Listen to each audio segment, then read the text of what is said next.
আমেরিকার সাথে কিন্তু আমেরিকার স্ন্যাটের হাতে কিন্তু আর মাত্র দুদিন আছে। এই দুদিনে যা হবে সেটা কিন্তু বিটকয়েনের ভবিষ্যৎ কিন্তু বদলে দিতে পারে। আজকে কিন্তু ফেডারেল রিজার্ভ ঘোষণা দিয়েছে যে কি না, আগামী মাসে আর ইন্টারেস্ট রেট কিন্তু বাড়ছে না। এর মানে কি? এর মানে হচ্ছে ডলার কিন্তু দুর্বল হবে, আর যখন ডলার দুর্বল হয় তখন কিন্তু বিটকয়েন ইথিরিয়ামে কিন্তু টাকা ঢোকে।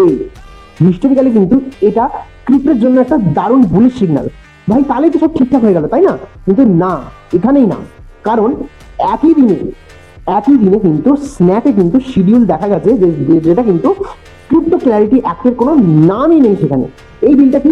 এইটা হচ্ছে সেই বিল বা সেই আইন যেটা কিন্তু আমেরিকার ক্রিপ্টোকে কিন্তু লিগালি ক্লিয়ার করতে চলেছে বা ক্লিয়ার করবে।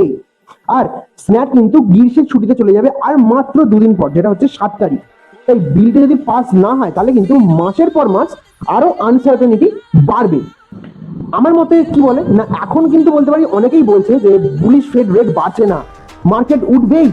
আর অনেকে বলছে যে স্ন্যাপ কিন্তু মিস করবে, আবার ক্র্যাশ আসবে। কিন্তু সৎভাবে যদি বলা যায় তাহলে কিন্তু এই মুহূর্তে কিন্তু কেউই নিশ্চিত না। দুটো ফোর্স কিন্তু সরাসরি বলা যায় ক্ল্যাশ করছে।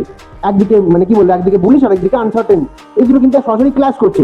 আমি পার্সোনালি এখন কোনো স্ট্রং প্রেডিকশন কিন্তু দেবো না, কারণ ক্রিপ্টো মার্কেটে যে বলে যে 100% নিশ্চিত এটাই হবে, সে হয় নয় মিথ্যে বলছে আর নয়তো সে বোকা।